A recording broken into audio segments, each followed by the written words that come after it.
जिजाऊ सामाजिक शैक्षणिक संघटनेच्या वतीने कोकणातील सुमारे 15,000 वारकरी घेऊन मोफत पंढरपूर वारीसाठी राज्य महामंडळाच्या 300 बस आषाढी वारीनिमित्त पंढरपुरात दाखल झाल्यात। यात महिला व पुरुष भाविकांचा मोठा समावेश असून आरोग्याची काळजी घेण्यासाठी संघटनेने वैद्यकीय सेवा सज्ज केली आहे। वारकऱ्यांसाठी जेवण, फराळ, राहण्याची सोय, मोफत प्रवास अशा सर्व सोयीसुविधा अतिशय शिस्तबद्ध पद्धतीने करण्यात आल्यात। आषाढी एकादशीला विठ्ठल भक्त वारकऱ्यांना पंढरीची ओढ लागते।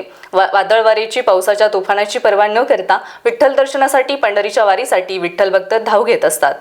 मात्र काही वारकऱ्यांची इच्छा असतानाही परिस्थिती अभावी किंवा आर्थिक विवंचनेमुळे जाणे शक्य होत नाही, तर काही भक्तांना पायी चालत वारी करणे शक्य होत नाही। मात्र विठ्ठल दर्शनाची ओढ वारकऱ्यांच्या मनात कायम असते।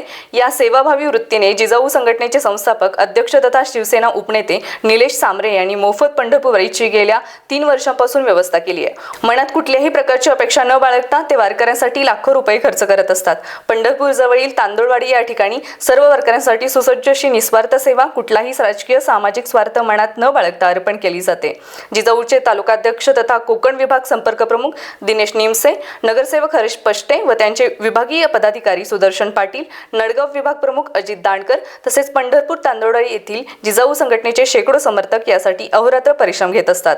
विशेष म्हणजे या वारीसाठी येणारे वारकरी प्रवासात भजन, कीर्तन, हरिपाठ, विठू नामाचा जयघोष करत जिजाऊंच्या मोफत वारीचा आनंद घेत असतात।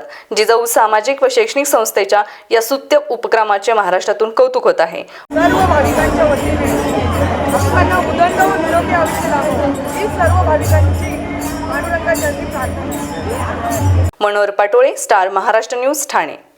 नवनवीन घडामोडी पाहण्यासाठी स्टार महाराष्ट्र न्यूजला सबस्क्राईब करा आणि ताज्या बातम्यांचे अपडेट मिळवण्यासाठी बेल आयकॉनला प्रेस करा।